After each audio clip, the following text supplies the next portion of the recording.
So we're gonna find our hollow, we're gonna get hands shoulder width apart, get everything nice and tight, connected from head to toe. From here, what he's gonna do is maintain that same position all the way through his push-up as he hugs his elbows in, brings his chest all the way to the floor, right in between his hands, and presses back up. So what we wanna, get your legs straight.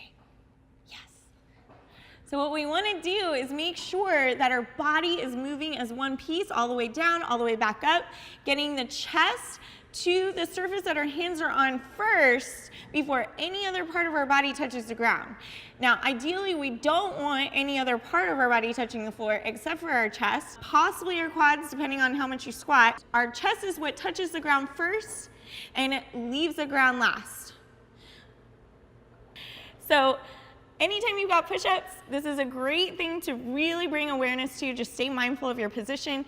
Now, to scale and modify the push-up, some different ways that you can do this without going to your knees would be to raise your hands on a box or a bench and make sure that you're building really awesome muscle memory, body awareness in that full plank position. All right, so Nicole is got a straddle width stance. Her hands are gonna go shoulder width apart, and now she's gonna bring her head to the floor right over here in front of her hands into a tripod position and pressing out and pushing herself all the way back. Beautiful.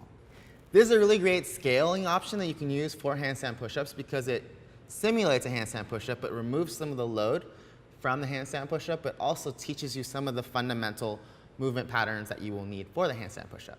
So anytime you have a workout that has handstand push-ups, if you don't quite have handstand push-ups yet, there's a great way to scale for that and also to just build some more confidence upside down.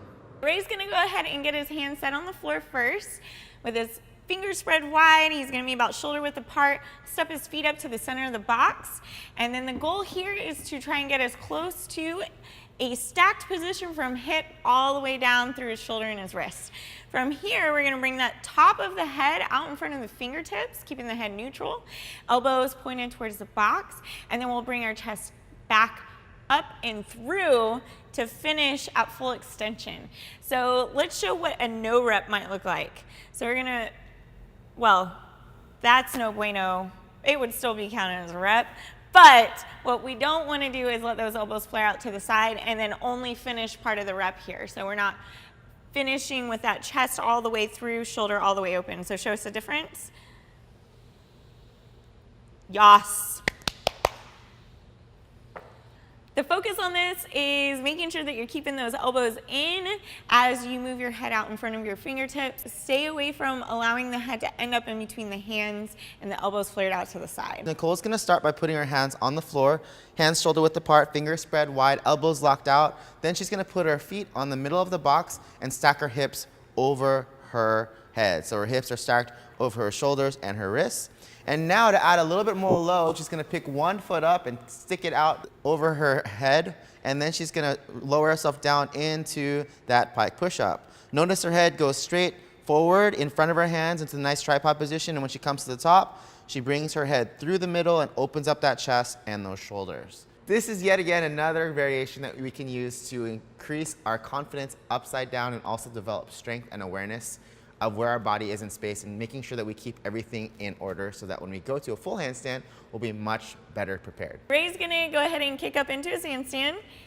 His hands are gonna be out a little bit further than they would be for our hollow pull away drill.